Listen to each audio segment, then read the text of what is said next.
Let's see where they start up today. Take a look at the grid. Dario Franchitti, we talked about how important that pole was, and for Ryan Hunter-Reay, see that number 1? He's won here before, and he is the defending champion.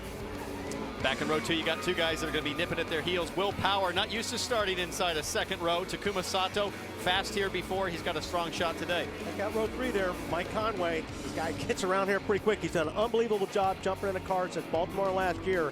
He's been fast all weekend. Shares that row with the points leader, Helio Castroneves. Hinchcliffe has won this year at St. Pete, and nobody wants it more than Tony Kanaan. That's right, going back to row 5, Charlie Kimball, super strong at the last race. He is, a podium finisher now in IndyCar. He'll be looking to score his first win today. A couple of guys in row 6 that really would like to get a good finish. Graham Rahal, Hildebrand.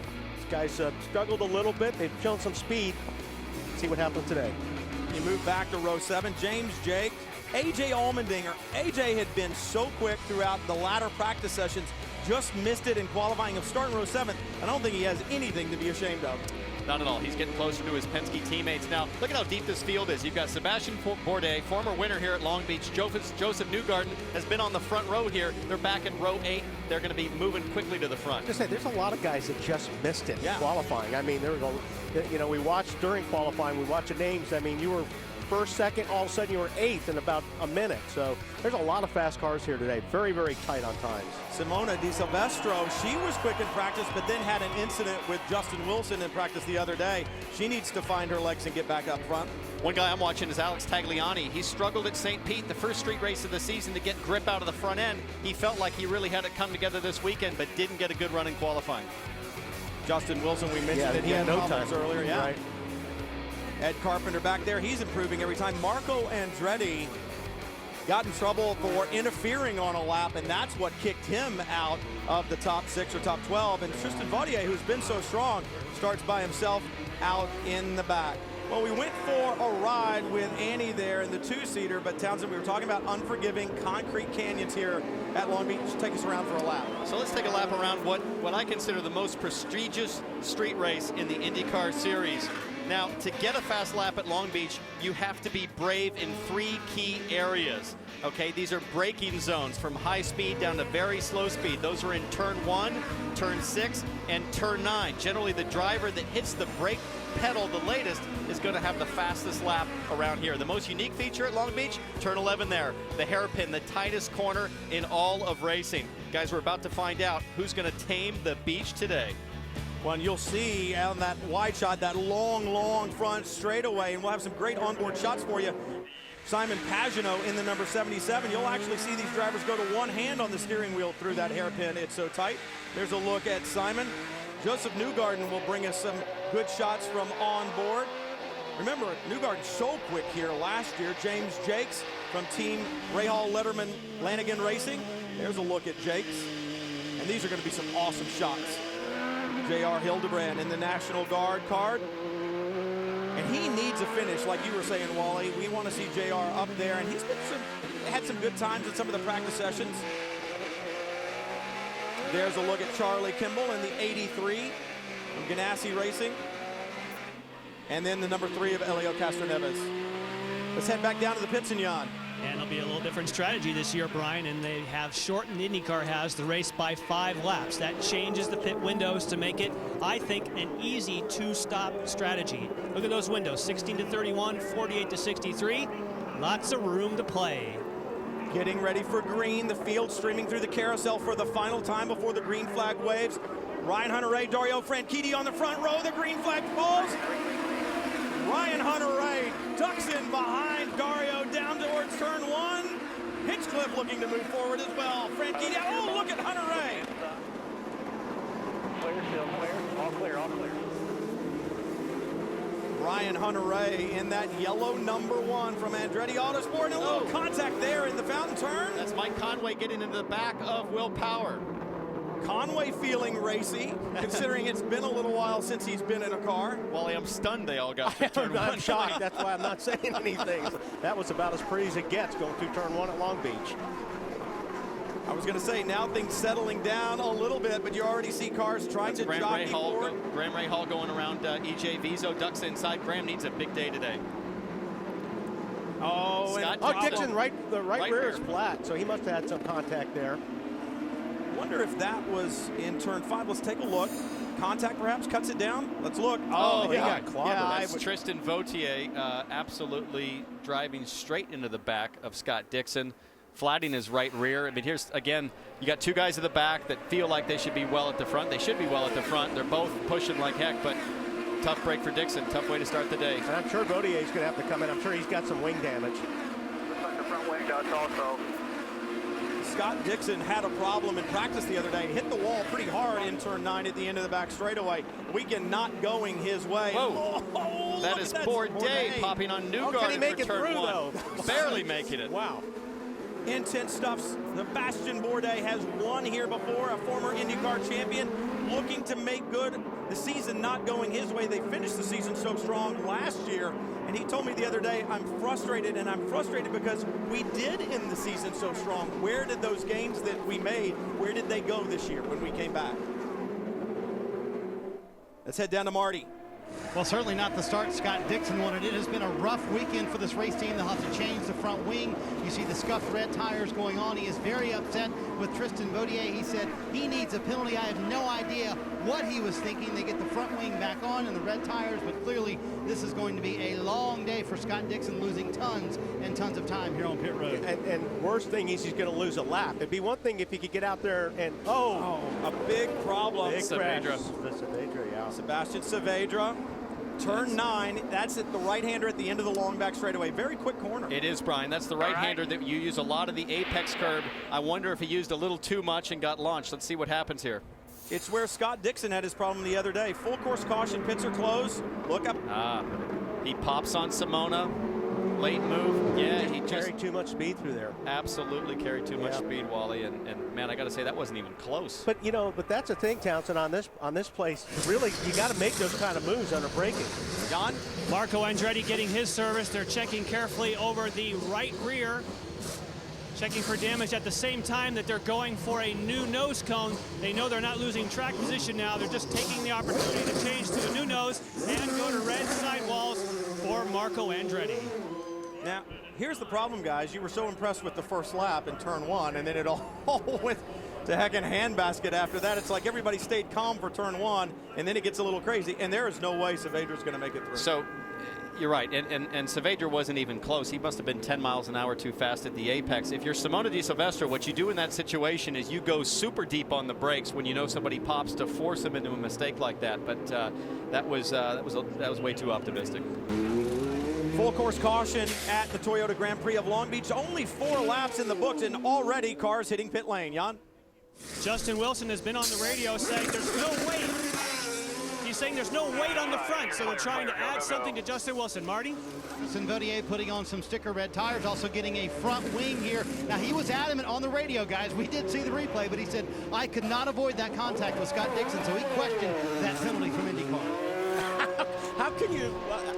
What do you mean? Relaying information, Wally. I'm relaying information. I just don't understand how you can say that. Listen, when you're a driver in this series and you're under the gun, you absolutely commit to your position full stop. And, Listen, and I've hope come for the off best. with some winners, but I've never used that one, CB. I have to agree with him, though. There was a point where he wasn't going to be able to avoid the car in front of him. It was like when he was about 4 inches behind him and about 20 miles an hour too quick. So he can plead his case all he wants, but yeah, I don't think that's going to work. Marco Andretti had been in pit lane and back out. Dario Franchitti still out in front. It's the first time that he has led a street or road course race since Toronto of last year. Well, still trying to get Sebastian Saavedra's number 6 cleaned up. He had problems yesterday as well. This has not been a good weekend for Sebastian. Here's overshooting the turn 1 braking zone. He does a nice little donut, clean and tidy to get it spun around. Now he's going to rejoin the course, but he floors it here. He gets over on the marbles offline and just augers straight on into the wall. You're Dixon right now, you're a lap down. Why not run 2 or 3 laps, come in and get fuel, try to get that window when you can get back on the lead lap in case a yellow comes out. That's about his only shot, isn't it? Go run a few laps green, come in, top off, you're not going to lose a lap. Well, and he had problems last year, too. I mean, so this has not been a good racetrack for him. This was last year. That's not at speed. I mean, I know everybody else is behind the safety car, but he had driveline problems. And then this. And Nothing then he could do there. And then he had the crash. Well, yeah, that one he can't do anything about. But he did have that crash at the end of the back straightaway the other day. Dixon is in. Marty? Well, I asked Mike Cole why they're not pitting right now, and he said they're positioned physically on the racetrack. They're about mid-pack right now because of all those cars that pitted earlier. If they pit now, they go to the very back of the pack. We're coming to the green Wally. That's why they didn't come to pit road, because they're worried about all those cars they'd have to get back through, if that makes sense. Well, and this is not what Dario Franchitti wanted to see. It's a restart. The green flies, and Hunter Ray with a great jump. And now they're boxed up now. And Dario's got to be concerned. He's not had the season he wanted. He's got Sato behind him, Hunter Ray in front of him. Franchitti, look at Dario. Will he make it through? Yes. Nice move. And clean again through turn one. And then we're going to get, no, contact there. Viso. If you're going to make contact, though, that's a place to do it because you're running so slow. Well, yeah, but side by side through the fountain, there is no room at the exit there. Amazingly, they've gotten through clean. And one more time, just like the start last year where Dario Franchitti said, no, I'm not giving it up, and Joseph Newgarden had his problem. Dario looked like he had given up to Ryan Hunter-Ray on that restart, but takes it back. Impressive stuff, and that's what Dario needs. He's got the confidence after the pole, and he rolled it in there a little bit further. That was really a nice move. I love this shot because you really get a sense of the load on the rear tires trying to get the power down here at Long Beach. Everybody single file into turn 9. If you notice how dark the pavement is, that's brand new pavement. Actually, it was new last year. It's much darker than the rest of the asphalt on the track. The grip level is much higher through that section.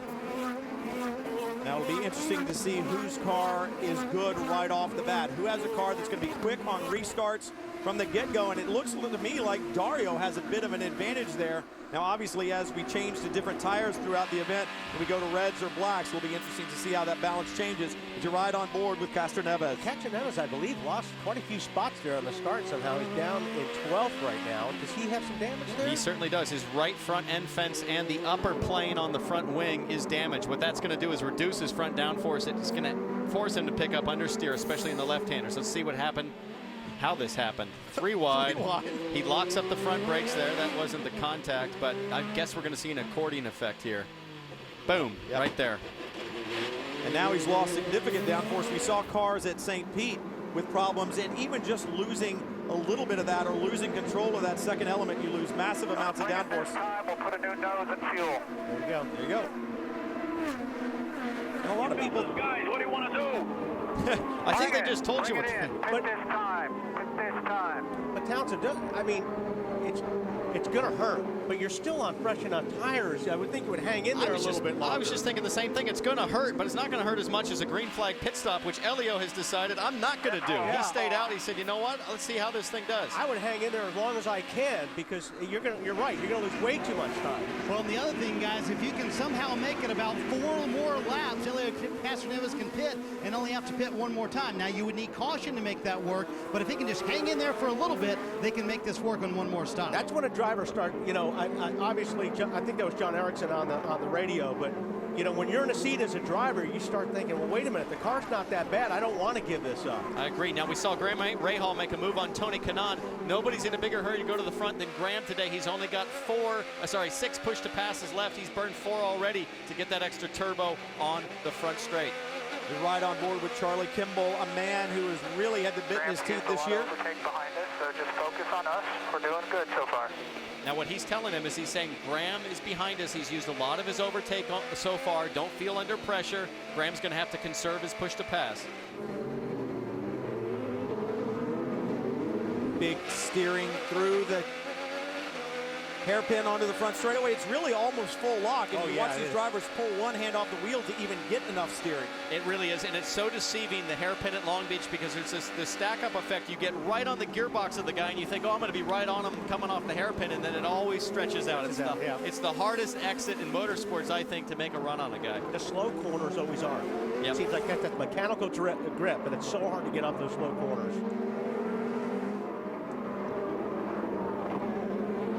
And guys, let's keep Charlie Kimball's weekend in perspective after the terrific run at Barber a couple of weeks ago. They came here Friday. They had major electrical issues. He told me, we only got 2 clean runs runs in. So people don't know how good our 9th place qualifying effort was, and the fact that we're even running in the top 10. They had a car that really wouldn't work at all on Friday. To see them running in the top 10, qualifying in the top 10, an impressive comeback considering how bad Friday was. Well, two starts here before with a best of 18, so Kimball very impressive right now. Graham Rahal, another one of those drivers that we talked about earlier, needs a good finish. He hasn't had the season that he wanted. No, he's been incredibly frustrated. I saw him at an event earlier this week. You know, so many parties here at Long Beach, but I noticed his fingernails all but gone. And I think that just speaks to the tension and the building pressure for Graham Rahal to produce. And so far today, he's on track. Whoa. Graham Rahal wasn't certain how things were going to be coming into this when he started on the reds, but as you can see, he's making good progress so far. He said we might actually be better on the black, so we'll try it out that first stint and then make a decision later. But he's been able to make up some ground here in this first stint on the scuffed red tires. Well, you heard Bobby Rahal say to Graham down the front straightaway, push to pass, use it if you need it, and you saw why. Tony Kanaan side by side with him in the braking zone down there. You get 10 push to passes. That's right. Here at Long Beach, 20 seconds each time. Tony Kanaan was on his push to pass. Surprised us there when we saw him duck outside going into turn 1 in the brakes. But once you commit to that button, that's it. It starts its countdown. You take your finger off, it doesn't matter. It's going to run for 20 seconds. So I'm sure he wasn't pleased to be stuck on the outside. It was probably a push to pass that was wasted. But the only guy in the top 13 right now that hasn't touched that button is AJ Allmendinger. I'm kind of wondering, have they even well, Hildebrand hasn't either, but I wonder if AJ knows where that thing is on the wheel. He's so new to this new Dallara. Gap on Kanaan now. Focus forward, babe. that was Bobby Rahal again to Graham saying, focus forward. You've gapped him a little bit. Focus forward. Ryan Hunter-Reay. Takuma Sato right behind in the red, white, and blue number 14. Sato really putting the pressure on, and that is allowing Dario Franchitti to pull away. Marty? Well, John Erickson asked Elio Castroneves, can you hang on to it for 4 more laps? And he said, what? He hung on to it for about 2 more laps. They were losing a second lap, decided to come in. They put the new front wing on. They are going to need some caution to make it from here. Sticker black's going for Elio. They're going to need some help, but they're going to try and make it on 1 more stop, guys. Well, a lot of people look at these street circuits and think that downforce doesn't really matter because they're slow corners. That's not true. There are a lot of quick corners here, and those wings really help in the braking zones as well. As you look at Sato really putting the pressure on Hunter-Reay. Well, the reason these cars can go so fast around a track like this is because of the downforce and also the fact they don't weigh very much. They've got, you know, decent power to weight. Sato keeps working on Hunter-Reay here. And I'm looking up at what he's using push to pass wise. Both of them have used 2 of their 10. But he's really, like you said, it's so hard to get off the corner right behind somebody. You've got to be a little bit closer. You really need the guy in front, Wally, to make a little mistake. See a little bit of an oversteer bobble, the rear jumps out, and then you think about getting on that button. Now what's impressive is timing and scoring is showing us Sato on blacks, and right in front of him, Ryan Hunter-Reay on the red, and Sato on those blacks having a good run. Yeah, you know, in warm-up, that's what confused me. I really couldn't figure out who was going to be strong because we didn't see the reds with the same sort of advantage that we saw at Barber. And I thought the tires seemed really equal until they start to wear out. Maybe you know more about that one. No, I was just going to say, you remember St. Pete, because this is really the same, this is more the St. Pete compound. The tires were fairly close. Right behind them, Will Power running 4th. Can he win here again at Long Beach? Remember, he's had a good run here before, trying to move forward. Through the carousel, and he's hanging on to the back of Sato, but he's got to start to worry about that green car right behind him. Hinchcliffe starting to chase him down, and once again, Will Power on the reds, Hinchcliffe on the black. So different strategies earlier here when the guys chose which tires they wanted to start on. Franchitti still pulling out a little bit at a time though, and you got to be impressed. That car working, we watched it in practice and in qualifying, seems to have been underneath him all week long. Street circuits, yeah, they're a bit bumpy, and if you want to see just how hard you got to work, just look at these cars. And half the time as you watch Dario Franchitti through there over the bumps, they're not even on the ground. We'll be back to more from Long Beach. Ryan Hunter-Reay in the yellow number 1, Takuma Sato, the red, white, and blue 14 from AJ Foyt Racing right behind. They don't have the best of relationships at this racetrack. There's some history here. You remember last year, Ryan Hunter-Reay charging up through the field. Sato was, I think, a lap away. And Hunter-Reay pops out at the last second, surprises Sato, a little bit of contact. Sato spins around and stalls. Hunter-Reay goes on. It's a good thing drivers don't remember things like that. Yeah, I'm sure Takuma's completely erased that from memory.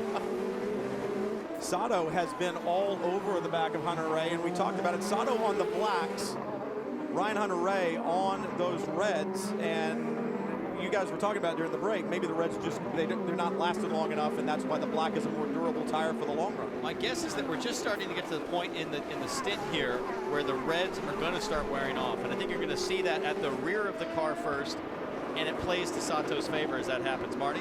Well, Townsend, I would say don't pay so much attention to the tires. I think what's going on with both Ryan Hunter-Reay and Will Power, they're in a little bit of a fuel save mode. In fact, all the conversations between Ryan Hunter-Reay and Michael Andretti have been about fuel. He wants him to run to a certain fuel number, but keep that position ahead of Sato, Jan. And Marty, I think it's a combination of both. Of course, Brian, you just talked about black versus red, primary versus alternate on the two cars you're watching here with Sato and Ryan Hunter-Reay. But again, you have two different engine manufacturers working on hitting a fuel number. Lap 17, it's still early. Keep it smart, doing a great job. And that's the kind of radio calls you're hearing as they're coaching them through on managing tires. Don't burn off the rear tires, but also hit that fuel number. Again, it's not super fuel save. It's just you hit a number to be sure you hit that window. And by the way, the pit window is open if anybody wants to take it now.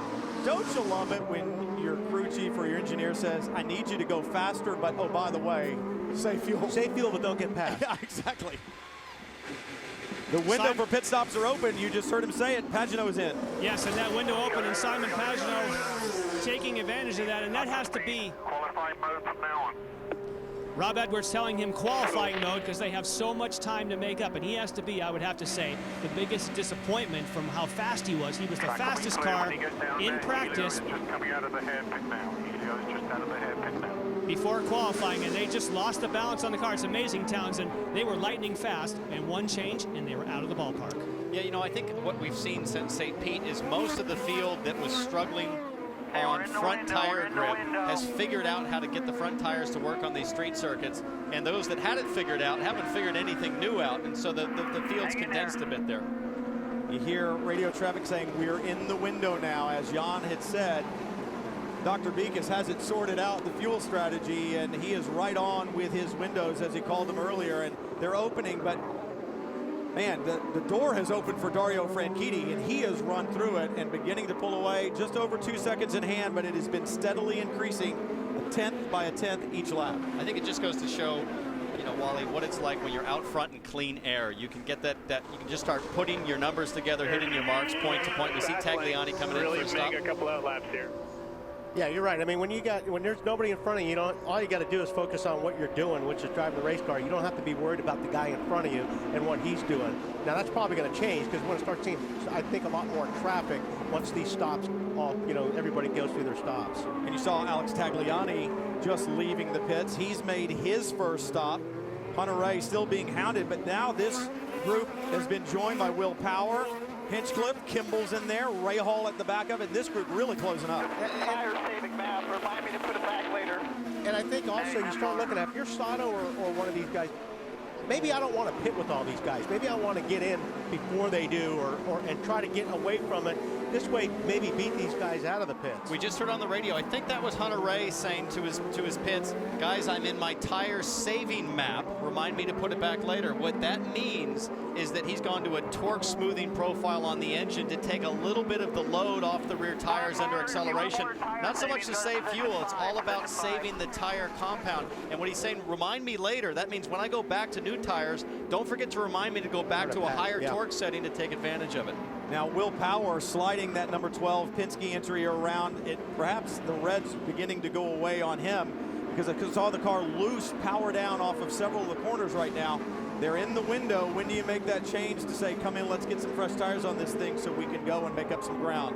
Well, Brian, in fact, Will Power just said on the radio, I need a little help here. Tim Cindric told him you're going to have to wait about 8 laps. They're going to pit around lap 30. And exactly what Townsend and Wally were just talking about. If you can go one more lap than the other guys around you, you definitely want to do that because that can gain you a ton of time here at Long Beach. One more time, that relationship with your engineer. Can I come in? No.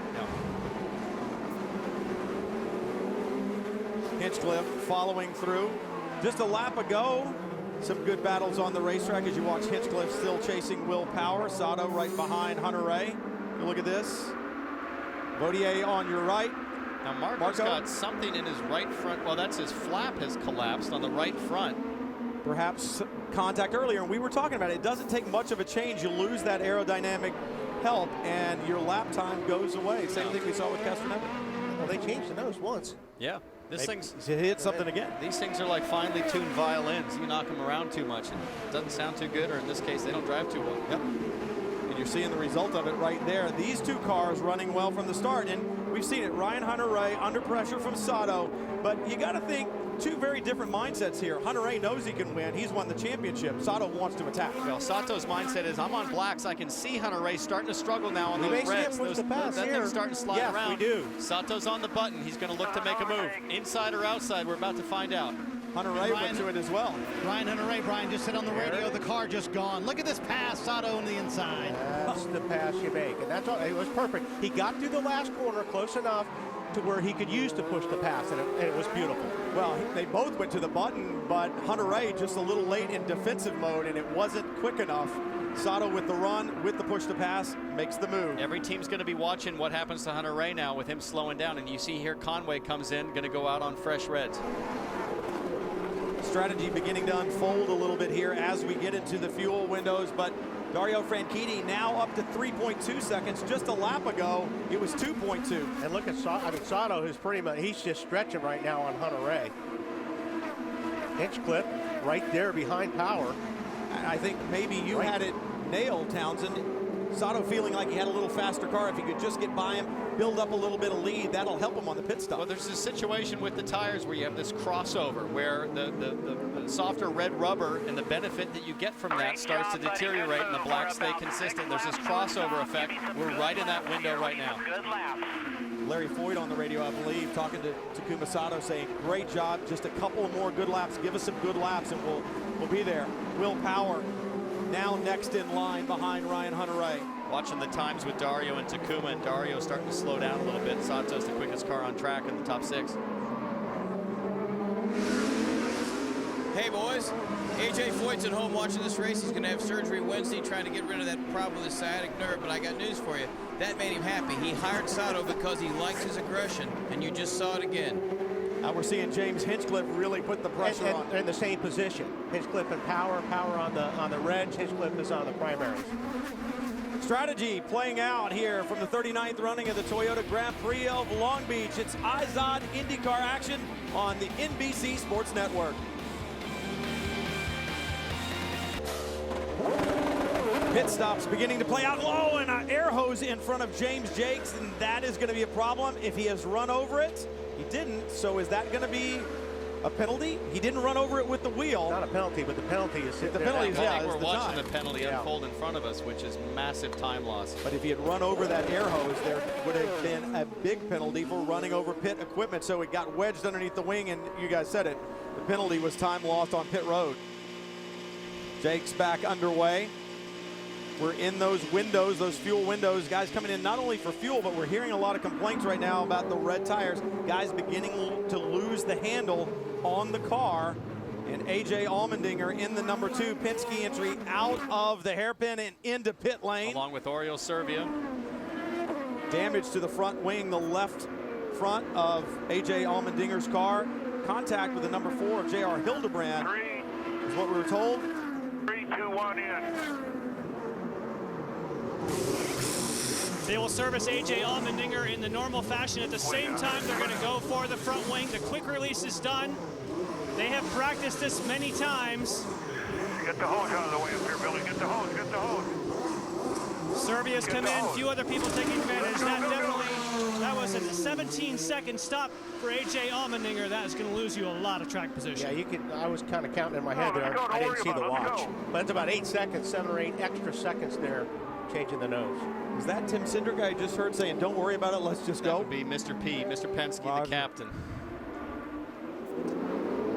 Well, right now, Ryan Hunter-Reay holding on, Will Power right behind him, and Hinchcliffe was a little bit closer earlier, but look at Sato. Look at what he has done and how he's closed the gap. Remember, Franchitti had a 3.2 second lead. It's now down to 9/10 of a second. Yeah, and as we talked about, the red tires, which is Franchitti is on right now, they're giving up. they're not as fast as they were earlier. Well, Wally, Dario's faster than anybody else on Reds right now, so he's making them work and hanging on, and he's obviously more experienced than just about anybody, so he'll know when to come in and raise the hand and say, I need new rubber. Here's Hildebrand coming in from 11th. Everybody beginning to cycle through. Franchitti still leading, but let's take a look at just a moment ago on one of the stops. Well, this is the reason that Hildebrand's stopping. That's A.J. Allmendinger in the number 2.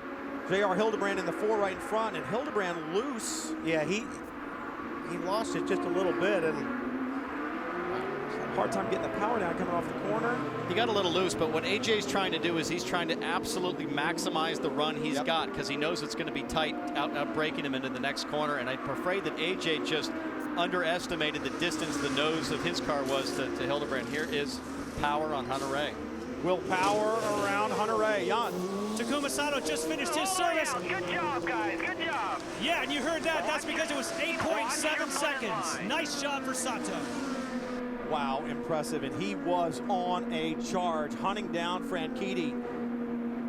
And you'd certainly expect, Ryan Hunter-Reay now in for his first stop. Bird's eye view, Ryan Hunter-Reay putting sticker black tires on. He said, I need so much help. And he also said on the radio to Michael Andretti, key information for later in the race. I think black tires may be the key at the end of the race. You saw Charlie Kimball leave pit road. He said of his car, I'm barely hanging on a wing change. Also sticker blacks for Charlie Kimball as well.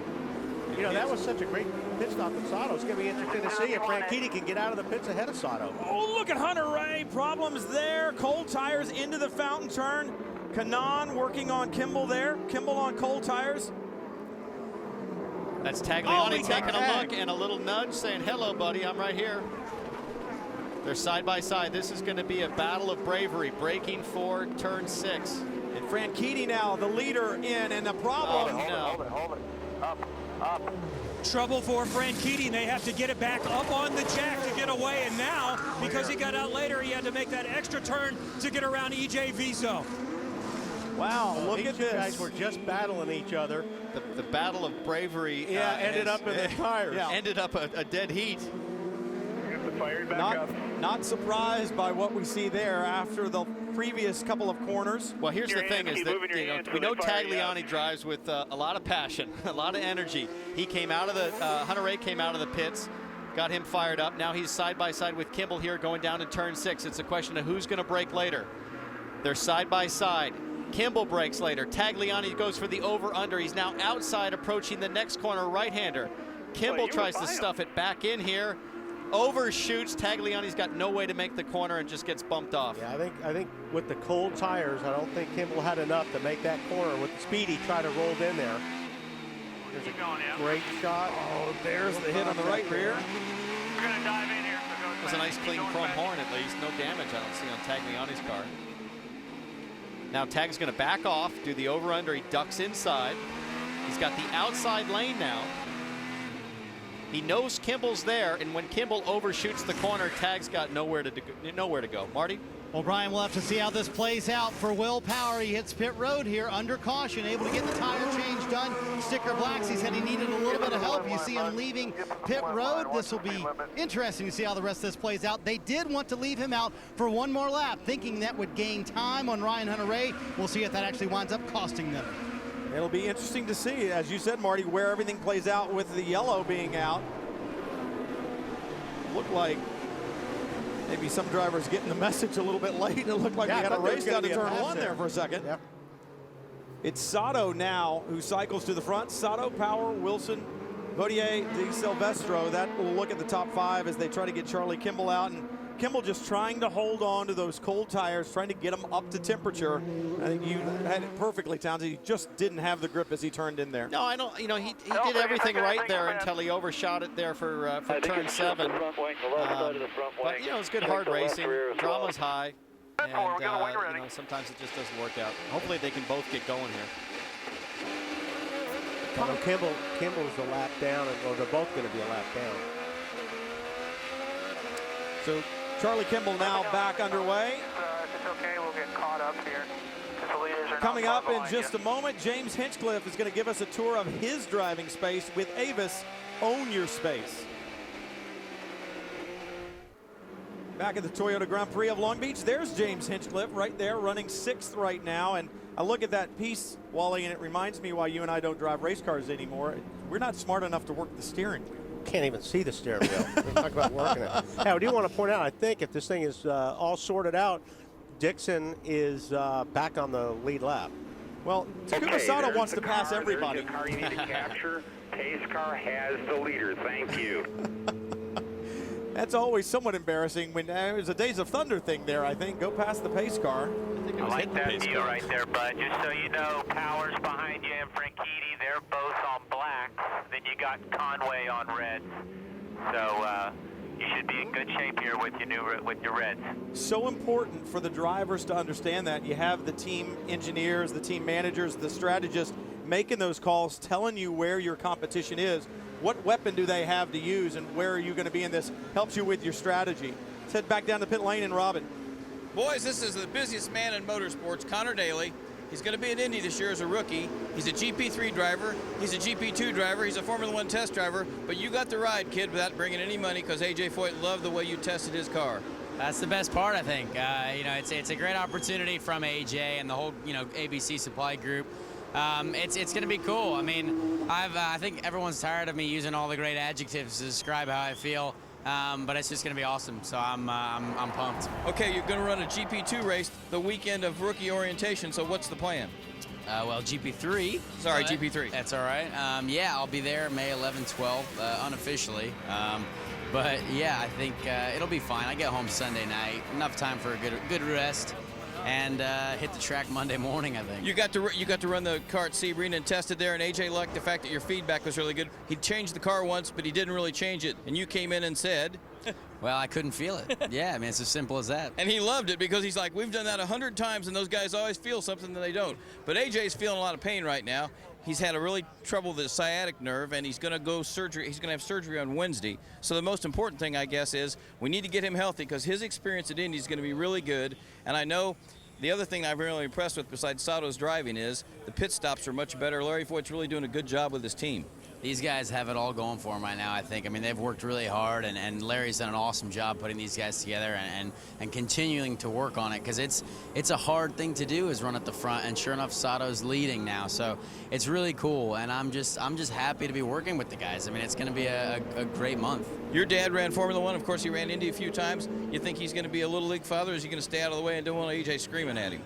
I hope he's not a Little League father, but I know him quite well, so I think he'll kind of, stay back and offer his advice when he can. But he's busy too. He's got a job, so we'll both be doing our thing, and it should be interesting to see how it all works out. Well, kid, it's good to have AJ Foyt with an American driver. Super Techs, get well, quit eating raw meat, and we'll see you at Indy. We saw the lights off on the pace car. 1 to go. Going down into one, there's going to be a lot more contact than we saw the first couple of starts. Well, Wally, look at some of the guys buried in the field. I mean, Marco Andretti 18th, Bourdais 17th, Castroneves 21st. Yeah. To your point, this is their chance. They've got to make the hay while they can. If the start's important, a restart is super critical, because you're running out of time. I got to make something happen, and I got to do it now. And the easiest time to make those passes really are on the restart, especially if you can find a spot on a restart. If you can go high and they're all boxed up low, you can pass a lot of cars. Well, don't forget about Verizon streaming. To download the IndyCar 13 app, call ** Indy or search the App Store or Google Play. Only from Verizon, you get to see things like this from Joseph Newgarden's car. Love watching the tire work over the bumps here, and you can kind of see it deflect back and forth, but it's good stuff. Verizon live streaming, and you can see it by going to IndyCar 13.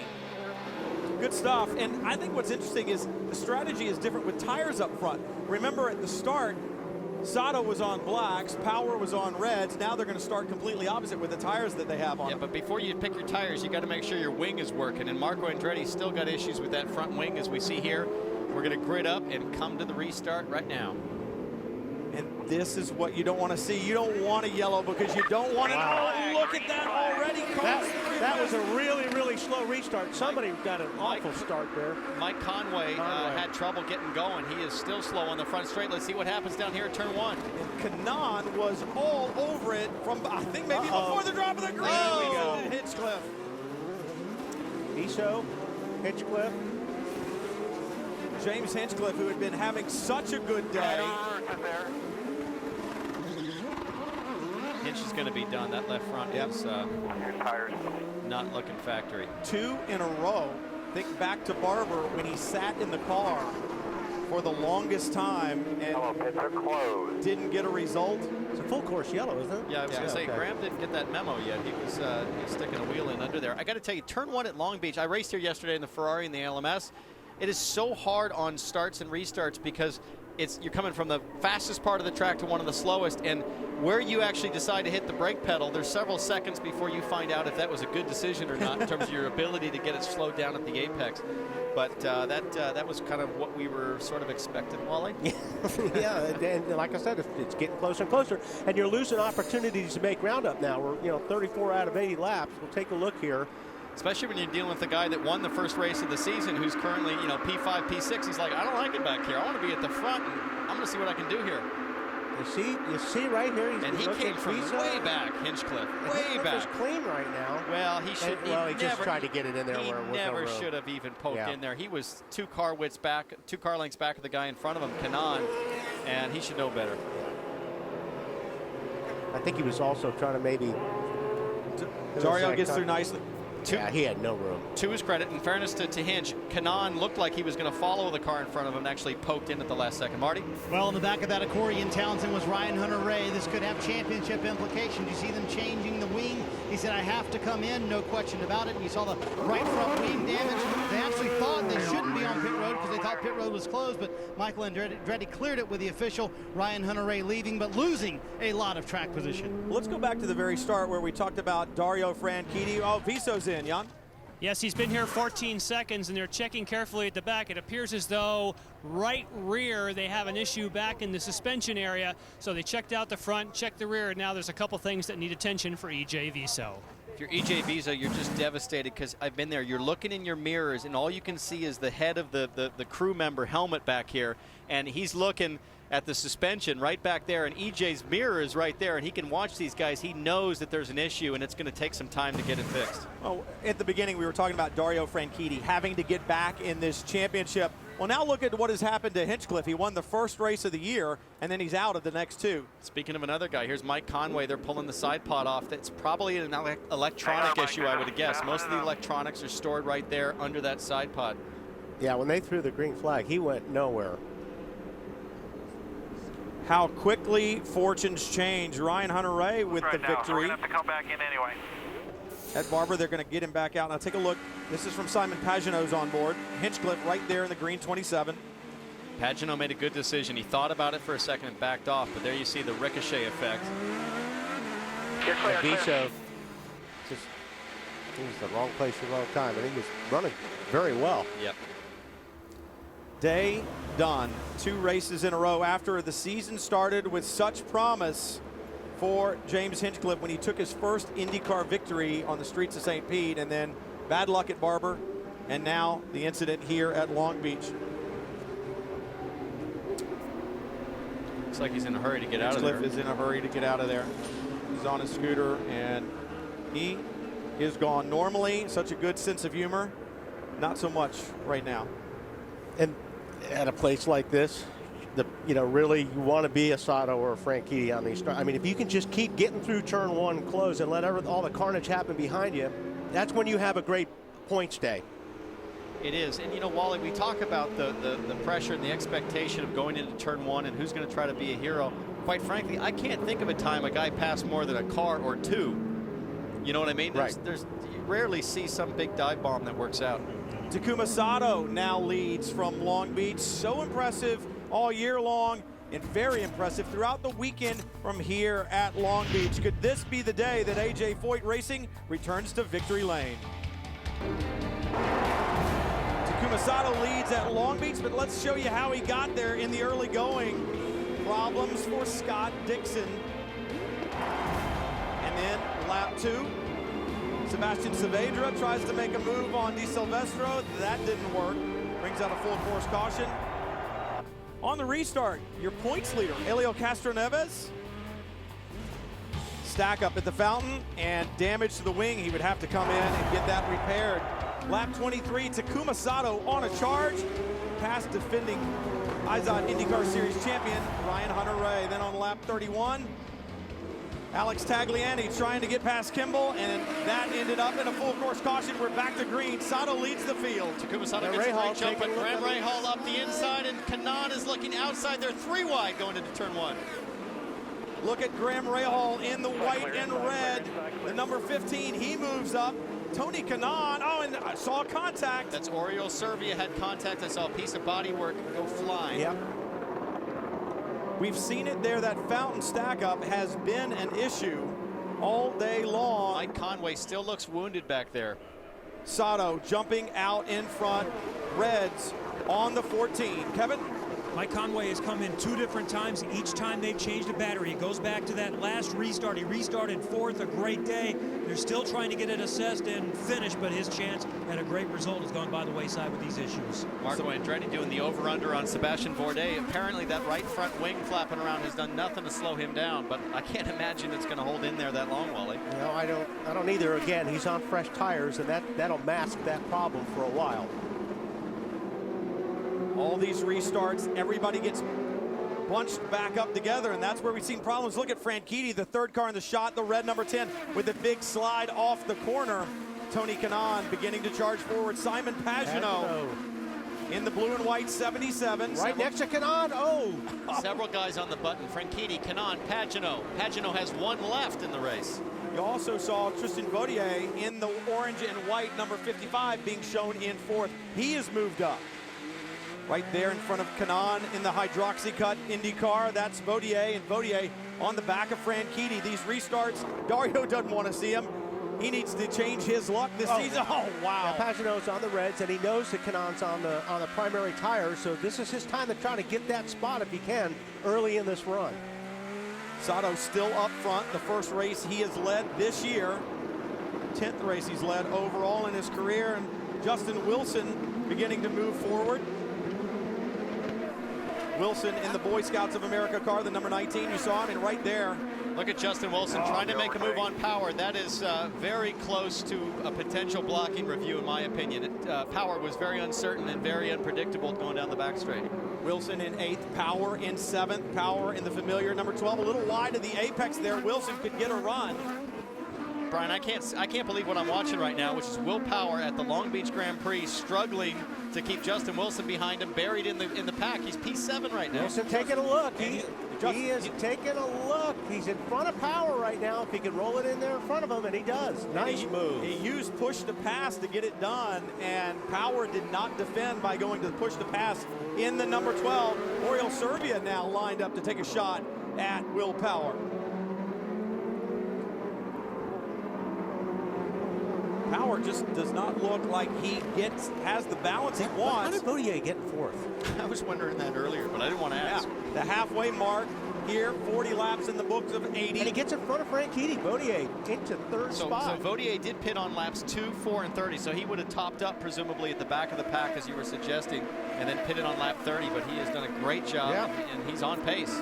Look at Servia looking outside actually, going into 9. Oh, this might not work. Outside.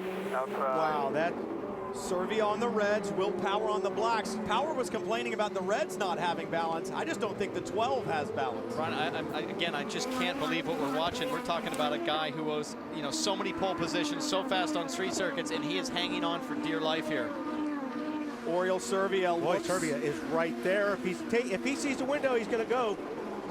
Power on the push to pass to try to defend. Simon Pagenaud gets past Tony Kanaan.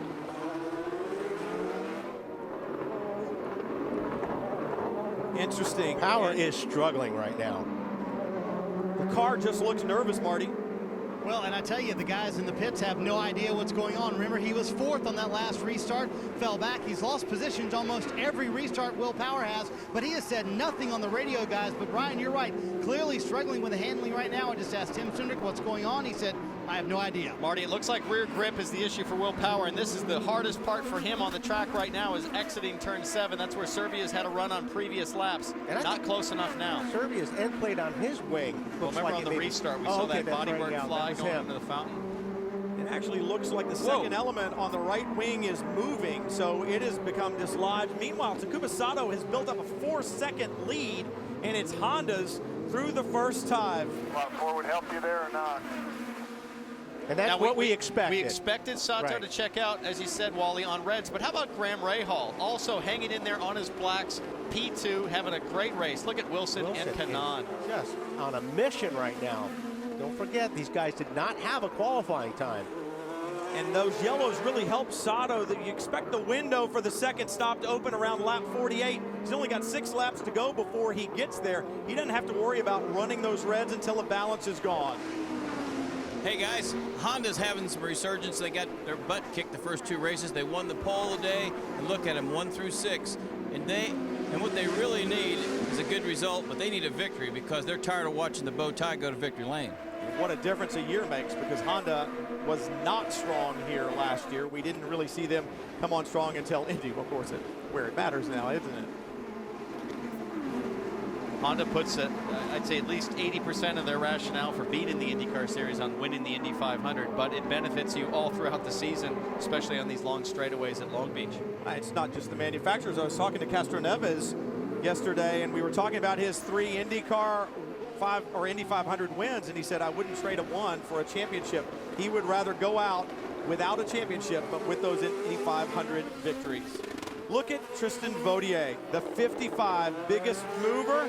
He's moved to the front, the Firestone biggest mover, up towards the front, up to 3rd, 24 positions, and they did it strategically. Townsend, you were talking about it, 3 pit stops already. They did, but I think what even more importantly here, he's on the same strategy as Sato on the reds here on this middle stint. These guys are going to be able to run a short middle stint and get back on blacks. Oriol Servia, even with the damage to the right front, has managed to get past Will Power. The number 12 that Power is piloting, not healthy. The Stryer-Reinbold racing team, working in conjunction with Panther Racing, had a really good offseason testing. Servia was so optimistic coming into this year. He said, you know, this is really the first time since I've been with DNR that I really feel like we're strong runners. It's nice to see that working out today. And there's action everywhere. Sebastian Bourdais picks up another position. He goes past James Jakes. Jakes has had some problems on this racetrack, as many of the cars right now seem to be a bit wounded, but not Takuma Sato out in front as you ride on board with Jakes onto the front straightaway here at Long Beach. The Rahal is making up some ground right now on Sato. It was 4 seconds, and now it's under 3 seconds. So Rahal's clicking off some pretty good laps. Absolutely, and this is the crossover effect we're talking about with the tires. Sato's last lap, a minute 10.4. Graham Rahal, a minute 9.7. That's 6, 7 tenths quicker.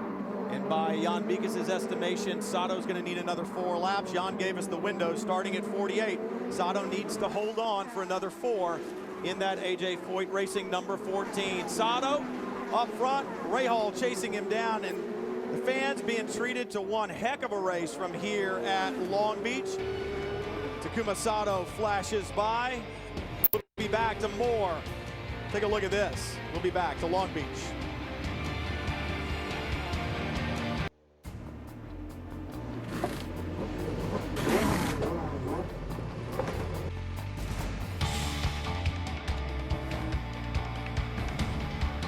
Well, I just counted 7 noses going on cars here at Long Beach. It's a street fight anytime you come to one of these racetracks that are lined with concrete walls. And man, the pushing, the shoving, it has been there since literally the drop of the green. They made it through turn 1, but then I think turn 3, the fountain turn, it started from the very beginning. Well, we're watching a guy who has a history of a lot of contact in the first few years of his career, but he is moving away from the field right now. And let's take the opportunity to go through the field, and I can tell you that the pit window may be open for Takuma Sato, but there's no reason for him to take it right now. He could go all the way to lap 65 if he needed to. I think it's a case of just watching those tires and deciding when to pit. Nice wide windows. And right behind him is Graham Rahal, and Bobby told him on the radio just a few laps ago, you're catching him, you're going to get to him. It's been a good run and a much-needed run for Graham Rahal. The season has not started the way they wanted, but he's got a chance to win here today, Marty. Kevin, what do you say about Tristan Vautier, other than the kid is absolutely impressive? Started the day 27th with the engine penalty at the start of the race. Wing damage, a penalty. They pitted 3 times the last stop on lap 29. Car terrific, though. They will pit in about 8 laps, Kevin. Well, it's been some bad luck for Dario Franchitti. Remember, he was leading going into that first round of pit stops. He was able to save some fuel, came in last, but the yellow came out while he was in, so he came back out in third, and he's really struggling on the blacks this time around, but he still has a sticker set of reds to go, Jan. Yes, and Simon Pagenaud, who comes into the picture now, he is not on the same number of stops, but he will be the first person who has to stop on pit road. He has now done 31 laps since his last pit stop, and of course right behind him, Justin Wilson. What a nice recovery. Both those two cars, great recovery. Justin Wilson said on his first stint, there's just no grip in the front. They went to the red, they changed the tire pressures, and now Justin is happy. Tony Kanaan is another that's trying to hang on in this segment on the blacks, but he's still got stickers to go. And also watch for him at his next pit stop. They had trouble getting it back into first gear, so he's going to need a push to make sure he doesn't stall. Kanaan running in 7th. Right behind him, Oriol Servia. Great run for him after starting back in the pack. He actually picked up 9 spots between qualifying and today when they rescinded a penalty on it, but Servia is happy with where he's running right now, Marty. Kevin Willpower has never finished out of the top 10 at Long Beach. He's flirting with it right now in the 9th position. Tim Cindric did tell me he just feels like the primary tires not agreeing with the chassis setup for this 12 car. And you see Willpower back there. And I believe Simon Pagenaud coming to pit road. This will begin the pit stops. Yes, and that's exactly what we were predicting, in the fact that he was one of those that had pitted earlier. He's now going to go for the reds, but he has to run on these much longer than anyone else. So when Rob Wilson says 3.2, that's 3.2 miles per gallon. That's the fuel number. That's kind of moderate fuel save, and he has to look after those tires as well. And that is a lot to ask. That's a long time on the reds. Yeah, if you're going to put those on, that I would. Townsend, don't you think if you can go right now, if you're sitting, you want to go maybe with 15 laps to go, 10 laps to go if you're going to put the reds on. You don't want to go 20 laps on the reds. I don't think there's any way that that's going to work out if it stays green and he's got a long stint on reds. Nice job. Keep pushing him. Keep pushing him. Oh, and Ryan Hunter-Reay now with a problem. You were just on board with Graham Rahal, and Ryan Hunter-Reay was trying to get around Anna Beatrice, we hear, and a problem. That's turn 8 onto the back straightaway. That's a corner that we've seen a lot of issues with so far this weekend, both in practice with Wilson and Simona. And let's see if we've got a replay. It's where we saw Kimball and Tagliani. Hunter-Reay pops out early here. He's got the angle, he's got the corner, and he's got too much speed at the apex. Yeah. Yeah, Anna Beatrice had nothing to do with that. Hunter-Reay just trying to carry big speed to get around, and on board with Charlie Kimball as we watch the two go at it in front. And that was really similar to Kimball's deal earlier in the same spot. You know what I think happens, Wally, is that when you pop out that early and you're that narrow on entry, the track's really, really dirty up the inside. Yeah. And there's marbles getting spit off these tires, and nobody runs there except when you're making a pass. And you're splitting hairs as how much speed you can run through there as well. That's very tight. It's so wide on entry that you kind of have to guess because you don't have the brake marker. So you're really not used to braking for that corner at that perspective. It can throw you off, and clearly it did there for Hunter-Reay. And Takuma Sato is taking this opportunity to come to pit road, Jan. 3, 2, 1. They count him into the box, and of course you would not really want to stop now, but you want to take the opportunity with this caution to do so. This looks like, yes, sticker reds for Takuma Sato. He's got to look out for Wilson. You're clear, you're clear. He's got it clear, and now he's got to make these tires last. Watch your speed, remember your blend line. What's Franchitti putting on? I'd be interested to see what his tires are. Graham Rahal, a good clean stop. He's out. Same for Dario Franchitti, who just barely weaved his way back in. Was really aggressive getting out with slower traffic coming in. Go. Marty? And guys, contact on pit road between Tristan Vautier and Will Power. Will Power has right rear damage, and now Will Power stalled it, leaving pit road. Tim Cindric warned Will Power it's going to be close. Vautier is going to be leaving his pit. As we're coming in, you're going to have to watch for that. Vautier does not appear to have any damage, but you can clearly see the right rear damage from Will Power. I wonder if Vautier is going to say that was unavoidable too. You can see the Penske crew yanking on those silly rear pods that have just caused so many issues. I can't see the benefit to those things. Now let's take a look at this in pit lane on that stop. It's very tight down there, and you got Tristan Vautier in the orange and black 55, Will Power in the 12 coming in. I can't believe he's still rolling while Power is driving across the front of him. He never stopped. Yeah, it's the responsibility of, generally the guy on the outside front tire to release the driver safely. He's got to see Will Power But coming. Vautier, he saw Power rolling in front of him, and the car continued to roll. He never stopped to let Power get in. We need to come back Let's in take a here. look at Let's look at it again. maybe we can get this thing settled. Maybe I can get the two of you to agree. Watch Vautier. When power comes in, he clearly sees him, but the car continues to go, go, go. But I agree with Townsend. I think we're on the same page, but let's see if we can argue a bit here. Pause it right there if we can. So and now, at this really, point, you can't see the guy in front of you. You should be on the brakes. Okay, go ahead and roll it here. Look, you can look see this guy right here. This crew member's thinking, "Oh no!" And he's probably mad at himself because it's his job to release Vautier safely and watch for cars coming. I was going to say that he was outside. Let's front. see what he does. Hold it. He says, tells "Go, him to go, go!" And he just realizes, "Oh gosh, I just saw Will Power." You've got to rely on those crew guys when they tell you to go. It's the only thing you're looking at. Yep. Oh no, we've got Allmendinger disabled. And I understand, Wally. The steering wheel is in your hands. So is the brake pedal under your foot. There you go. Yeah, I got you. A.J. Allmendinger with a problem, turn 5.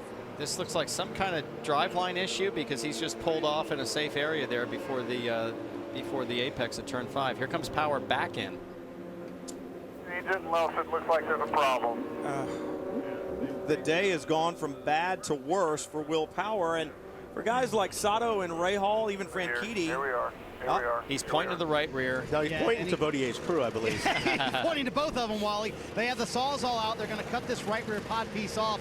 And how many times have we seen pit road problems affect Will Power? Cost him the championship a couple of years ago when he had that wreck on pit road at Kentucky. And they hope it doesn't cost him that many points today, but they did get that piece off of the race car, and I think they have declared the suspension fine. Ryan Hunter-Reay being removed from the racetrack on the hook. Our defending IZOD IndyCar Series champion, not and having this a good all day. plays into Franchitti's hand. I mean, right now he's sitting in 3rd spot. He's moved 9 spots up in the points so far, but these are the guys he's got to race against for the championship this year. 28 laps to go here from Long Beach. It should be 26 or so, maybe 27 when we get back going. But Ryan Hunter-Reay, not the day he wanted. This is why we are under full course caution. Ryan Hunter-Reay with a problem from the Toyota Grand Prix of Long Beach. We've caught up with Ryan Hunter-Reay. It's not been his day, Marty. Well, a little dejected. What exactly happened in your incident? I just started getting desperate. You know, I mean, we couldn't go anywhere. We missed some of the grip today that we had in prior days, and some of the corners that were my strongest were my weakest today. So I was definitely handcuffed. So I started just trying things. We were in the back anyway. I had to go for it. Got inside of I think it was Anna. And, it was Anna. Yeah, Anna, and just got in too hot. There's no grip on the inside there. You know, I'm just trying things, trying anything to make a bad day go a little bit better. But it just went from bad to worse. So I feel really bad for the guys. They gave me a great car all weekend. We just missed it today, and and I absolutely missed it out there on the track. So we got to rebound at Brazil for sure, and hopefully get that DHL Chevy on top again. Kevin, he described being in the back as a nightmare. Well, Joseph Newgard may be 18th, but he's not totally out of the mix at this point. He came in and topped off here just a moment ago, so he's got a lap or 2 on the field, and everyone is being told, you can make it, but you're going to have to save. Tony Kanaan is in that group too. Keep an eye on Kanaan, 5th right now, and he's on the black primary tires, and Jimmy Vasser is saying, hey, everybody else in the top 20 is on reds, so at the end of this stint, you might be in better shape than everybody else, Jan. And that is the kind of coaching that he is going to be getting. That is Tony Kanaan. But when you look at Takuma Sato and all the rest of those cars on the reds, there's one thing to consider. The reds do not go. 25 laps to go. With 25 laps to go, the reds will not wear as quickly. Right now, just keep it up. Let's bring it on all the way home. You're doing a great job. Another great restart here. Nice coaching by Larry Foyt. What I'm trying to get to here is that when there's rubber on the racetrack, the reds will not wear as quickly. So I think all these cars on reds, they won't go away as fast as they did earlier. So that's what they're banking on. Don't wear as quickly later in the event. I don't know, Wally. I think I'm going with Kanaan, baby. Yeah. I'm rooting for this guy on blacks. I think that's the right call. Wait a minute. I totally disagree with you. If we're going to argue, we can't agree on things. You guys can't agree. One thing I can agree on is that Ryan Hunter-Reay is a champion. A champion accepts the accolades when he deserves them and admits blame when he created the problem. That's the mark of a champion. 2 years ago, I think you would see a much more defensive Hunter-Reay, and now that he's got a championship under his belt, the honesty is very refreshing. Here we go. Now, one thing going with Kanaan, you don't want to lose positions right now because of that. That's real important. You got to you got to get with it now. Could be our last restart. We don't know. Could be their last restart. They don't know. Let's see what happens. It's time to go. Green flag at Long Beach. Takuma Sato leads the field. Graham Rahal right behind him. It's Charlie Kimball alongside. Tony Kanaan looking up the outside. Look at that. Kimball saying, I want back in this hunt. Goes in front, and Rahal pushing Sato. Kimball does not make it.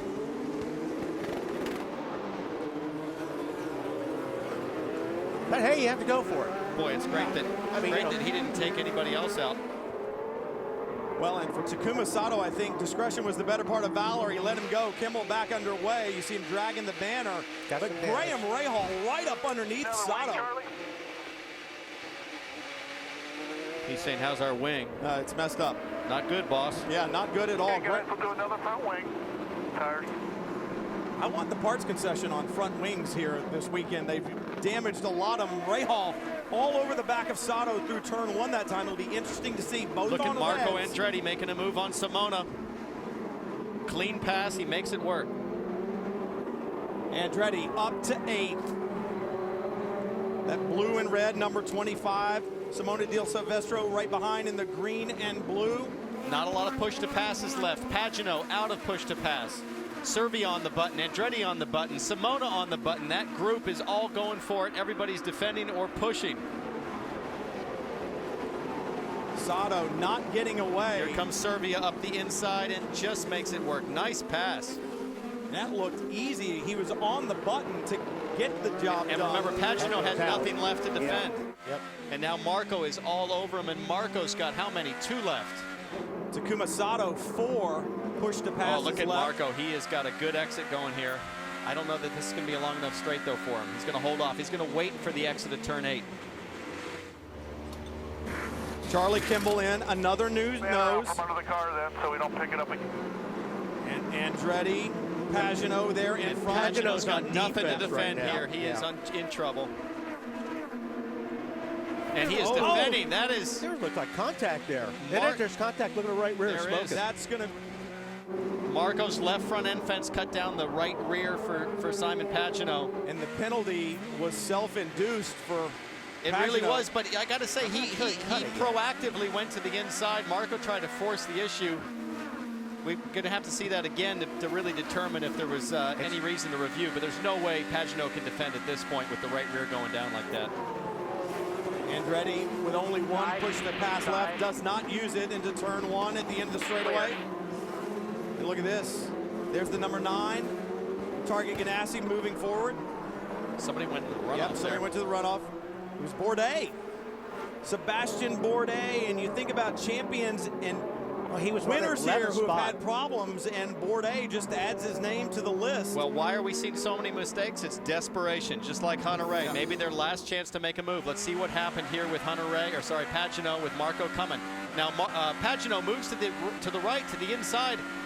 Again, I think Marco should not have forced that. He should have gone to the outside. I don't think they're going to call Pagano for a penalty. No, I don't think so either. They might call him for a penalty on avoidable contact. Takuma Sato leading here at Long Beach, the 39th running of the Toyota Grand Prix of Long Beach, as Simona Di Silvestro trying to keep J.R. Hildebrand behind. Battles absolutely everywhere around this racetrack. We'll be right back to Long Beach. We'll take a quick break, and then we'll come back to more IZOD IndyCar Series action from the beach.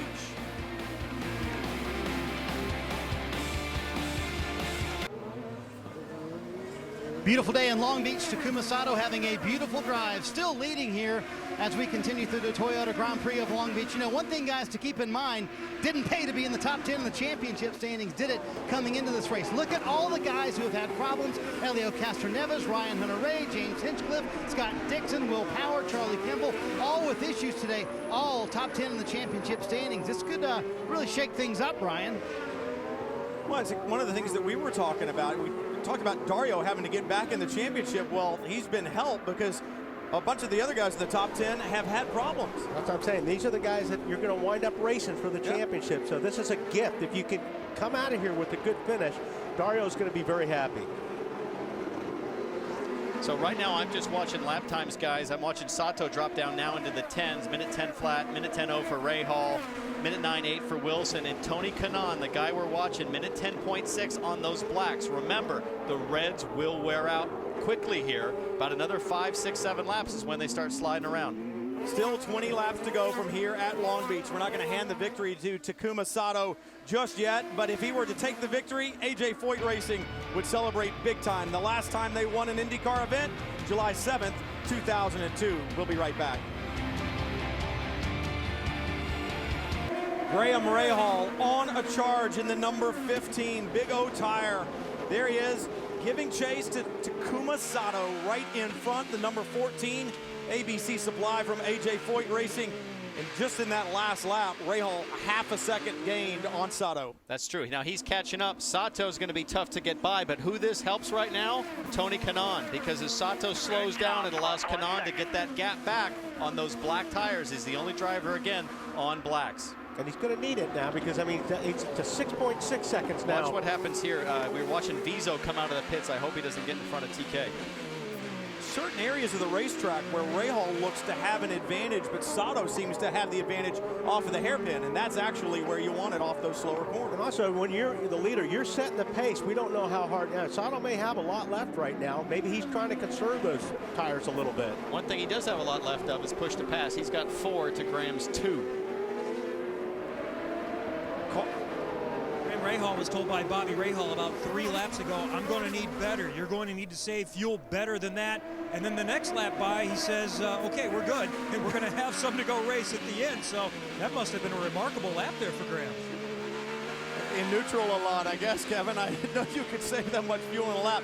Perhaps a misread, obviously, on the part of the engineer looking at the telemetry. But if you've been given the go-ahead, it's time to dig deep and use everything that you can to try to chase down Sato. But you guys pointed it out, Sato, 2 more push to passes than Rahal had.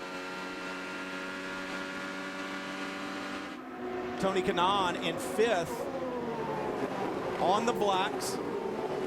He could have the tires that make it through the end. We've seen the reds fall off. And Wally, you and Townsend both questioned, do you really want to make that long run to the checkered on reds the way we've seen him give up? Kanaan really beginning to take advantage of the primary tire. But you get to the point where he's 7.5 seconds now. You're running, you've got a lot of racetrack you have to make up in 7.5 seconds with only, say, 10 laps to go if this thing crosses over. And that's what we've got to wait for, is to see when the leader starts to slow down. When does Sato start to struggle on those reds? Right now, he's showing no signs of slowing down. Did a 109.2 on that last lap. TK at a 110.2. So TK still a full second slower, losing ground. Not working in his favor right now, but Kanaan still holding on. We talked about Sato being good off of the low-speed corners. Take a look at this. Through the carousel, Sato, the first car in the shot, off the hairpin, pull the trigger, and go. It's a little deceiving, though, when you look at that last corner, because it's kind of like a little accordion effect there. It's the biggest accordion in racing. But it just stretches. Anything you gain, you get an advantage of all the way down the length of that straightaway. I understand what you guys are saying, the accordion effect, but what you gain there, you gain for a long time. What you lose there hurts for a long time. Absolutely. Yesterday in my sports car race, I did something different every single time in the hairpin, trying to figure out how do I get this to work. And in our case, we're fighting some traction control as well, or trying to work with the traction control, but these guys don't have that benefit. So a lot of it comes with how good are you at making adjustments with your right foot on the power. Rahal doing his best to close down. Kevin, what do you hear about Graham? Well, let's go directly to a source that will know better than us. Jay O'Connell is the technical director for Rahal, Letterman, Lanigan. What is the game plan for Graham as everybody tries to save some fuel for this last stint? Well, for sure, everyone's in the same boat, having pitted in lap 51. So we're giving him a good target so he can save a little bit of fuel and go hard at the end. But he's hitting the number and doing a good job, so we think we're going to be okay. Is he going to have the pace to get around Sato? Well, we're trying to save a little bit so we can go after him at the end. So we're going for that. It's been a good weekend so far. They wanted better for Mike Conway, but here in the ALMS race yesterday, Rahal, Letterman, Lanigan 1-2 in GT. Well, here's here's the deal. Motorsports is a team sport. You see the star in the car, but it's guys like Jay O'Connell and the engineers that make it work. Graham Rahal trying to rely on his team to help him chase down Takuma Sato from the streets of the Toyota Grand Prix of Long Beach. We'll be back for more. You see Graham Rahal just behind him, and running third is Justin Wilson. Wilson having a great run considering that he started in 24th, so he is improved. You got to give him the Firestone Extra Mile Award today for the things that he has overcome, and there's one of them. That was a big hit. Yeah, he, what we call casing the corner. He hit the curb and it threw the front wheels off the racetrack. He lost front grip. Unfortunately, Simona came through there and didn't know he was in blocking the racetrack and clipped him. Well, in just a lap or two, Wilson moving forward, that's good to see, but in just a lap or two, Sato beginning to pull out a little bit, but Wilson having a good day up in third. And part of that extra mile for Justin Wilson, of course, after that accident, they replaced the rear wing, and that's what they found a foul of in qualifying. You'll notice that on the rear wing, the lower element, how that's white. When that comes from IndyCar, it's carbon, and you have to take the vinyl wrap off of it every time it goes through tech inspection. They forgot to put that on before qualifying. They would not let him go out. He never got a timed lap. The team obviously was steaming. They had a very lengthy team meeting last night, and obviously they've all rallied behind Justin Wilson. Who held that meeting? I would say Justin Wilson, probably. Was the entire team here today? I think his engineer, Bill Pappas, had a lot to do with it. Inside 10 laps to go. Takuma Sato still out in front, trying to bring A.J. Foyt a victory. A.J. not here today, but I guarantee you there'll be celebrations in Texas if Takuma Sato can get to the checkered flag in first.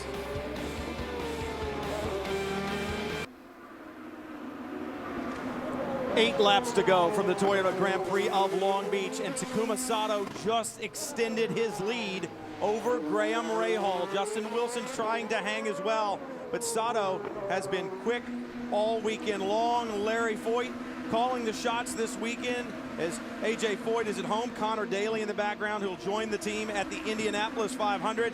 This team very impressive this year, and Takuma Sato has brought a certain spark, I think, to A.J. Foyt Racing. Sato having a good run. Let's check in the Toyota through the field with Jan. And of course, through the field, we start with Takuma Sato. You just saw Larry Foyt, and the decision that he made, along with so many of the other top teams, stay with the Reds in the final stint. It appears to be working. They do not seem to be wearing, and look at that gap that he has on Rahal. It's more than 3 seconds. Graham Rahal is told, you still have to save. We're on pace, we're doing on K, but there's still a hope, though, as they turn off the wick in the final few laps. Maybe he still has a chance at him, Jan. And Justin Wilson is very happy that the Reds are not wearing to that degree, because he did not like his car at all on the blacks. They made tire pressure adjustments, and they went to the Reds, and he loves it. Kevin? Dario Franchitti in the same boat as everybody else. He was told a couple of laps ago, we need a 10th better to be able to make it to the end. He started on point. Maybe he would still be up there if it wasn't for that mistimed caution for him. Tony Kanaan is 5th. The hope from Jimmy Vasser was, as he was the only one on blacks, the primary tires that should last longer, he might be able to catch up. Vasser said the field is going to come back to you, but so far that has not worked out, and Kanaan is running out of time. Magnificent run, I think, for Oriol Servia. We'll find him back in the 6th position. Dennis Reinbold is coaching him and trying to keep up his optimism right now, because they are in super save mode right now. But he said, we can make this work. You can get to the finish. Jan? Jerry Hildebrand is one of those that has certainly been trying to persevere. There's actually 3 in a row that we're going to look at that may take some of these perseverance awards when things don't go well in qualifying, and then you're trying just to close the gap. It's just a weekend, just press, press, press, and hope you can move forward. Nice job by J.R. Hildebrand. You'd have to say a very similar situation for Marco Andretti, having made pit stops, having changed the front wing, still having front wing damage, and again, pressing on, pushing on the Reds, but getting some heat from behind by Simon Pagenaud. Again, Simon feels as though he got tripped up. His whole reason for having to play catch-up is because of qualifying. Something just really went amiss. He was the fastest car just before qualifying, then it fell apart. Now they're trying to chase back. Simona Di Silvestro just comes into the picture. She also feels as though she would have had a fast enough practice lap or qualifying lap to transfer, and just as she came to the line, they threw the red and they disallowed that time. So it is so amazing with this series being so competitive. Oftentimes it comes down to qualifying and then fighting back. Well, Jan, we talked about the problems for the championship leaders. Well, how about the rally for these two guys? Helio Castroneves, remember they had the problems on the very first restart of the day, changed the wing at lap 13. They have rallied all day long in 11th right now. As it stands, they will still be the championship leader leaving here. He'll lead by 5 over Takuma Sato. You see right behind him, Scott Dixon, a nice rally for him too. They started 26th on the day. They have steadily made their way to the front. They also had the spin early on, so Dixon has rallied as well. He'll also save a little of the championship points tonight. Nice day for these two guys, Brian. That's good stuff, and there are plenty of stories absolutely everywhere through the field as you look at Takuma Sato, now 4.7 seconds. We thought the Reds would go away by now, and we were just talking in the break, and Jan reminded us that he was right and you guys were wrong. No, Townsend really blew that call. I agreed with Jan on that. Well, I got to tell you, the one thing that I didn't factor in that Jan pointed out was that as the track rubbers in during the race, the surface will be less abrasive on the Reds. Only 5 laps to go now. Takuma Sato showing no signs of struggling at all. He is putting down some flat laps. Gone. Kanan 16 seconds back now on the blacks. I mean, just think about how big this win would be, not only for Takuma Sato, 52 starts. Today was his 52nd start. If he can hold on for this victory, we said it was 2007, the last A.J. Foyt IndyCar victory. But, you know, the last time A.J. Foyt Racing won on a road course? 5 to Graham. Want to guess? No. How about 1978 at Silverstone, England? I tell you, these guys have really turned this thing around. Larry Foyt's done a great job with this race team, and This is the first time they've been fast. I was going to say, they have been fast. They just haven't been able to put it all together. If they can do it today, it shows how strong this team has been at a lot of times, but they just have had problems. They were running really well here, I guess, last year, and a couple laps ago they had problems. So that's right. It'd be nice to see. Now, this is Long Beach, and anything can happen at any time, especially as guys continue to stay desperate that are further down through the field. So we'll see if it stays green here all the way to the end. But a podium that would be Sato, Rahal, and Wilson would be a breath of fresh air. I think they'd all be doing a group kumbaya hug. We're not doing that. Wow. 4 laps to go. 4 laps to go for Sato. It's been since 2002, as we said, so 11 years that A.J. Foyt Racing has been minus that top step of the podium. They want it today, but so does this man, Graham Rahal. There is no quit in this driver, no quit in this team. Every lap matters because Sato still has to go through traffic. This racetrack has bit championship contenders and former race winners here today. Our defending IZOD IndyCar Series champion, Ryan Hunter-Reay, an uncharacteristic mistake, easy for me to say. Boom. Yeah, he was the first to admit, hey, trying hard, I'm deep in the field, I'm just going to go for it, and it obviously didn't work out here. Then in the pits, Hunter-Reay pulls in, Vautier's guy sends him early, and Power gets contact on the right rear, puts him out. He's been run into a lot this year. We're only 3 races in. Maybe a pass here, Bourdais on Power. Here's some desperation. Nicely done. Very nicely done. And Will Power continuing to drop back. But Takuma Sato continuing to extend his lead. 77 laps in the books through the hairpin. It'll be 78 this time. That means 2 to go. And the car fast all weekend long. In fact, Sato quick all year long. No pressure, 2 to go. No pressure. No pressure. He's got 4 push-to-passes, so, you know, no need to burn him. But if he did have any pressure, he'd at least have some money in the bank on his turbo boost. Well, and we saw what I thought moves of a little bit of desperation in the first race of the year at St. Pete for Sato. He was a little more angry. He was willing to risk things, but today I've seen a very intelligent drive from him. I wasn't saying that the one at St. Pete was not intelligent, but he's been aggressive, but he's been measured and calculated in all of his moves. Yeah, and when he gets what did we say? Yep. Can they get this cleaned up quick, or can Kanaan get out of here? Tony Kanaan. See if a yellow comes out. Who was on the blacks, who we thought might have a chance if the Reds went away late in the going. It's all gone away here. As you see, Servia I really don't think he knew Serbia was there. I don't think he did. Yes, he did. I could see him looking in the mirror and watching Serbia come up. Well, for Takuma Sato, out of the hairpin. I completely disagree. I want to see it again. Stay left, turn one. White flag. There it is, the white flag for Takuma Sato. 1 lap to go. He's got to be paying attention down here. No pressure behind. And that's important to know. No pressure behind. You worry about trying to stay. Good job, baby. Bring it home. No attack, no chance. That is Takuma Sato's motto. He's attacked here today. We said he did it in a very measured fashion. He's improved. The car looked balanced underneath him all day long. The team doing a good job with strategy. And Takuma Sato half a lap away from his first IZOD IndyCar Series win. How great for ABC, too. They have hung with these guys for a long, long time. Great sponsor for this team, and they are going to get a victory out of this. Full course yellow. And now we've got the full course caution. So Bring it home. all Sato's got to do is just steer it around. It's done for Takuma Sato through the carousel one last time. Nice and easy. Bring it home. No passing on the racetrack, full course caution. Sato through the hairpin one last time, up through the gearbox. 52 race starts, and Takuma Sato wins in the 52nd start. He wins the Toyota Grand Prix of Long Beach.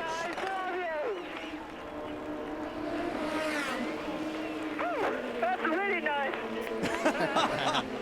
That's the sound of a driver that has suffered and worked and kicked and scratched and crawled to make this happen, and there's a tremendous amount of relief in the sound of his voice. And he's a driver that didn't start his racing career Great job, guys, fantastic. until late. He wasn't one of these guys that started at 6 years old in go-karts, and he has had a rapid rise to the top. Jan. And all the hugs and all the congratulations. Back on the radio to say some more for Takuma. When you called him and said 5 to go, no pressure, what were you feeling? A lot of pressure. But just watching, you know, those laps seem to take forever. But just so happy for this group. You know, we worked so hard. I hated Dad's not here. You know, he's at home. He's got to have surgery next week. But this is his team, and he's really helped us build it. Just our sponsor, ABC, has stuck with us for so many years. You know, 10 years with us. And it's just, I'm so glad it's all come together. You have really built a team. It's been over 10 years since there's been a victory. But tell us about Takuma Sato. People, in a way, kind of laughed about the way this might work together, but it's been like a miracle. I don't think I've ever seen a perfect drive, and he drove the perfect race today. Everything he did, from restarts in the pits, it was unbelievable. The guy's a true professional, and he's great. Congratulations. Awesome. Thank you. July 7th, 2002, the last time an A.J. Foyt racing car went to victory lane. But you know what? A.J. Foyt obviously is legendary. He's not here today, but the guy who's really built this team and turned it around in the last year or so is Larry. I mean, you got to give the credit to him. Sato drove the car, but Larry Foyt is really kind of taken the reins of this program, and he has built it and turned it into no question. We started to see signs of it last year with Mike Conway, you know, quick in a lot of places. And I think Sato, he just comes in with so much intensity. He only knows how to drive 10/10s. And I think it's actually been a great match. A lot of people question whether or not it would work, but it seems to be hand in glove. Oh, it has worked perfectly, and we've seen speed from the time that he got in the car at St. Pete, and you're about to see him climb out of the car, and I guarantee you. I can't wait for the interview, because Takuma Sato is about the best interview there is. And you know, it's just like Hitch. We've had, this year we've already had 2 first-time winners, and it is. It's like Council said, it takes so much pressure off you. To get that first win is so hard, and it's such a relief for a race car driver to make that happen. First career win. Take a look at the people who've done it here at Long Beach. It's pretty impressive. And over the years, too, Long Beach has been a pretty good indicator of the championship. So you look at that, and guys who have won at Long Beach before and then gone on to championship, that list is pretty long as well. Sato pulls up the victory lane. If I'm looking at the points right, he's now second in points. That picked up 9 positions off that win. Sato into victory circle. I'm surprised he's still sitting in the car. I thought he would have been out dancing on it by now. Not going to take long. He's going to come out, and the team already running down And that's the problem for the team. It is a long, long way down pit road. It is. That's Steve back to Cusack, his Victory manager, that's just ducked in. Sato lived at his house. I think he might still live at his house. Sato's family's actually still in Europe because Takuma told me, I'm not sure if this whole racing thing's going to work out. I never know if I'm going to have a job, so I haven't moved my family here yet. Maybe it's time to bring the wife and kid over. There comes the team. They're finally getting there. I said Long Beach, a good indicator of the championship. 11 times the winner here has won the championship. Could we see that in 2013? Look at this. He is pumped up, and the team now getting down there. There's Craig Baranowski.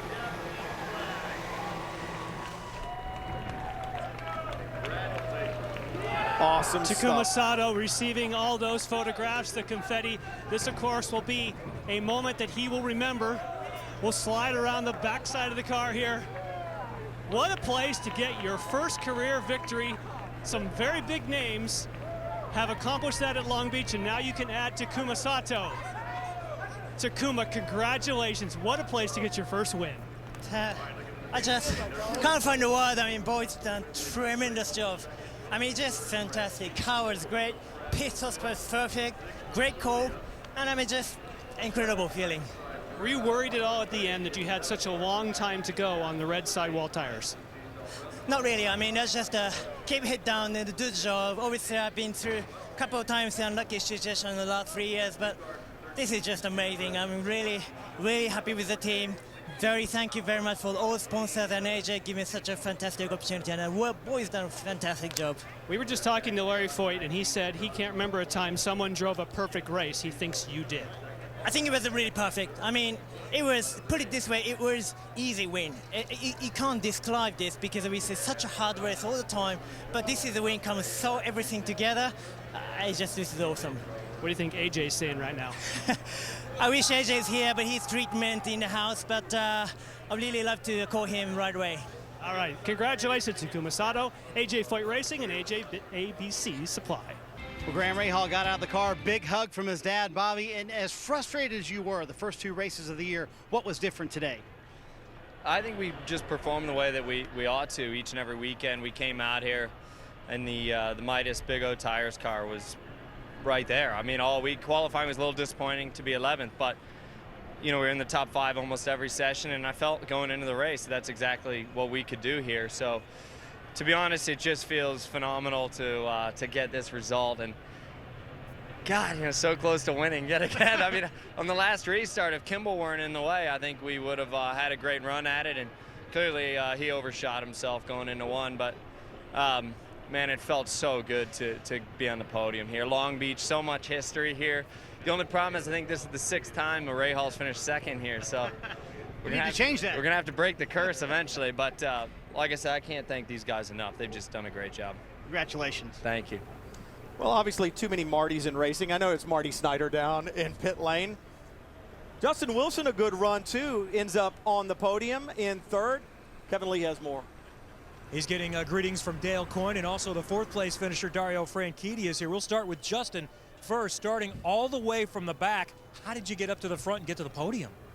Well, you know, it's just a little bit of luck, circumstances, and the team did a great job with the strategy. We pitted on, I think, like 5, 6, came in, put the reds on. We had plenty of reds since we didn't qualify, so you know, we just went out there and pushed hard the entire race, and I think that helped, having that extra set, being able to pick a few people off. And it's great to get this result for the Boy Scouts of America and everybody at Dale Coyne Racing. They've worked hard, you know, to put the car back together on Friday, so I got to thank them. And it's also great for Honda, you know, here at Long Beach to get 1, 2, 3, 4, I think is fantastic. And it's much needed points for you, Dario, but you had, I'm sure, higher expectations after starting on the point. What do you take from your day? Well, you never know what's going to happen, do you? And we, you know, we were pretty good for that first stint. We had a bad pit stop there. We dropped the car with only three tires on the wagon, I think, so that cost us a good few spots.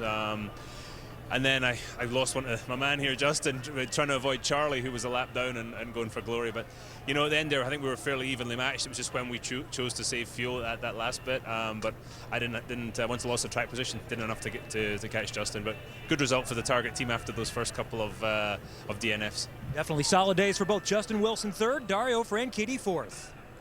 Well, we talked about it. A lot of guys who were struggling in the championship move forward, and a lot of guys that were up at the front have fallen back. You look at the results here. One of those guys who needed a good finish was 5th, J.R. Hildebrand. The best Chevy on the day, a great run for him. That bodes well for the rest of the season for those guys.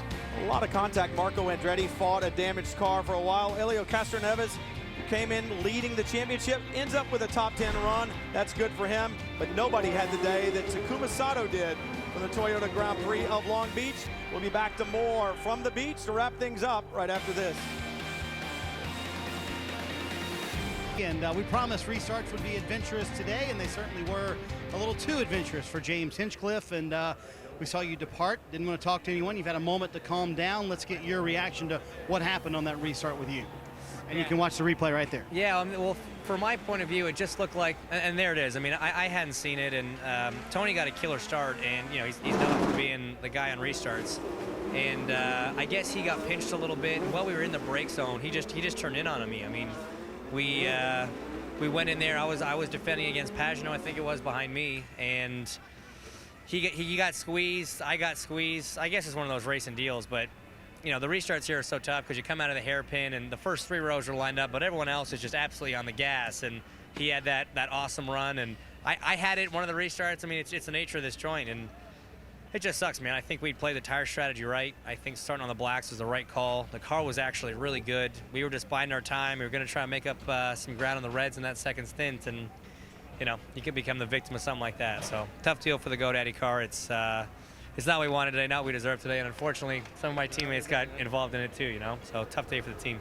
EJ Viso coming by to give him a pat on the back. I did mention the other championship leaders having problems. He said that makes it a little bit better, not much. Kevin. Oh, a much better day for J.R. Hildebrand. 5th the second year in a row here at Long Beach. This is a real good run, and you're another guy that needed a result today. Yeah, we did need a result today, that's for sure. So just big ups to the team. You know, we picked up a lot of spots in the pits, and we had great strategy to end up on our sticker reds there at the end, was able to get by some guys on the track and sort of take advantage of the mishaps that happened out there. So really excited about it. And just really quick, I want to say hey to Chase Lykin back up. He's up in the hospital in Minnesota, so we're rooting for you. We're carrying it in our car for you, pal, and we'll see you soon. Chase is the nephew of Paul Sheehan, a longtime crew member with Panther. So Chase, we're wishing you a quick recovery. Brian? Great run by Hildebrand, one of those drivers that needed it. We've talked about how the championship has moved around, people having problems. Remember, Castroneves had a 9-point lead over Dixon, but look at Sato. He's jumped up there in second. Unbelievable. Also, Justin Wilson popping up there. Good, strong run for him today. Graham Rahal now in the top 10 in points. So it's really starting to get jumbled and some guys like mixing Scott up. Dixon kind of saved their day, too, having a good finish, considering what they went through earlier. We'll be back to more from Long Beach right after this.